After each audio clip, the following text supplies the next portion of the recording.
बात करते हैं जनाब भारत की एक स्पेक्टेकुलर विन थी, आउटस्टैंडिंग विन थी।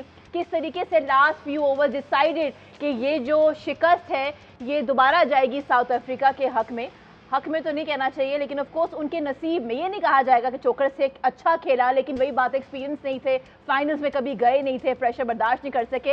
And Rohit Sharma turned out to be a great leader. Salman, I will come to you.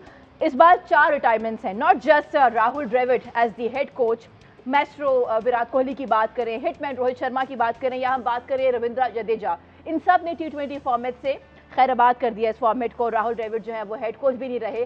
अगर हम बात करें टीम इंडिया के इस जर्नी को from the scratch till now, और खासकर 3-4 साल में जो डेवलपमेंट्स आई हैं भारत के क्रिकेट बोर्ड में, IPL में जिस तरीके से हम पिचेस देखते हैं, जो स्कोर्स देखते हैं, किस तरीके से इवॉल्व किया है, how would you summarise their journey until yesterday's journey?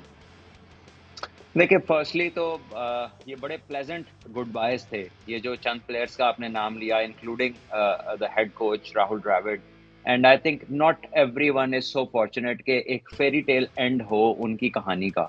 And I think that this was perfect ending to what has been a prolific career for Rohit Sharma और विराट कोहली और रविंद्र जडेजा, और उसके साथ as a coach what a tenure Rahul Dravid had. He played almost all the finals of all the big format World Cups, Test Championship ho, One Day ho, T20. Eventually he won. He was knocking on the door, and eventually they broke through. And I think credit to their system. उसने खुद कहा कल जो captain की speech में कि ये कल का मैच नहीं जीता है, ये इसके पीछे सालों की मेहनत है। इसके पीछे उनकी पॉलिसीज हैं, उनकी पाथवेज हैं, उनकी कमिटमेंट है, उनकी स्टेबिलिटी है, और उनका प्लेयर्स में ट्रस्ट करना है। फॉर एग्जाम्पल कह लीजिए कि जिस तरह उन्होंने अपने प्लेयर्स को बैक किया थ्रू आउट द टूर्नामेंट, आप देखें, और प्लेयर्स ने जिस तरह रिस्पॉन्ड किया, देखें, it is one thing backing and the another thing is the people start responding. हमने भी बैकिंग दी, यहाँ पर हमने साइम अयूब को blown out of proportion backing दी, लेकिन हमें रिस्पॉन्स नहीं मिला। लेकिन आपने देखा कि कल उन्होंने अफजर को ऊपर भेजा तो कैसा खेला। उन्होंने दुबई वर्ल्ड कप फाइनल में आया, पहले वो नाकाम चलते रहे, कल उसने अच्छी बारी ली। विराट कोहली स्कोर नहीं कर रहे थे, कल उन्होंने मैच विनिंग नॉक खेली। और उनका स्पेशल जो बॉलर है, यानी कि उसको पहला ओवर करवाएं, मिडल में करवाएं, एंड में करवाएं, वो आता है और लगता है कि ऑपोजिशन जो है ना, उसके किसी ने हाथ बांध दिए, वो स्कोर होना भी बंद हो जाता है, वो विकेटें भी लेनी शुरू कर देते हैं। So it is outstanding performance from a group of players who have looked likely to win most things, but after a gap of 11 years they have won an ICC event. अच्छा, इससे एक और भी चीज है कि आप परसिस्टेंट रहिए। देखिए, अगर वो डिसअपॉइंट हो जाते और अपने ग्रुप्स को तोड़ फोड़ करके उसमें अनरियल इंडक्शन शुरू कर देते और इंस्टेबिलिटी को ले आते, तो कंसिस्टेंसी भी ना रहती। देखिए, उन्होंने अपना ग्रुप बाय एंड लार्ज नहीं बदला, they trusted their people and in the end they won a world cup and played 3 finals. हमारे यहाँ होता है कि हम चेंजेस करते हैं अनइनवाइटेड किस्म के, विच जो मौके की मुनासबत से नहीं होते, वो बेसिकली एक फेस सेविंग होती है, वो स्केप गोटिंग होती है, और उसके अंदर मेथड और मैकेनिज्म नहीं होता। वो just for the sake of लोगों को ठंडा करने के लिए चेंजेस होते हैं। तो आई थिंक ये वो चीजें हैं जो हमें सीखनी है।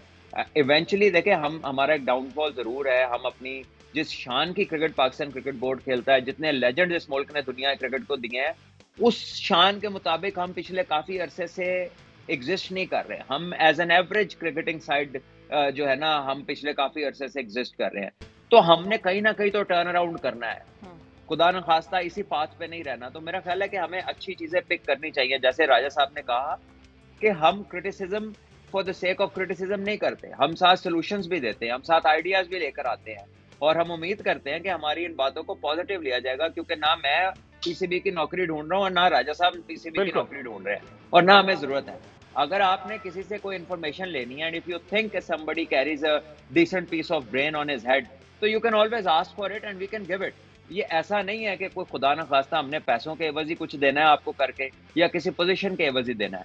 And the same goes for every analyser और एवरी एक्सपर्ट सिटिंग जो अच्छी बात कर रहा है, आप उससे मशवरा लें। उसने मशवरा बैंक में जमा कराना है भैया, पाकिस्तान के लिए है, आप ले लें। टीवी पे बैठ के भी तो बोल ही रहे हैं ना।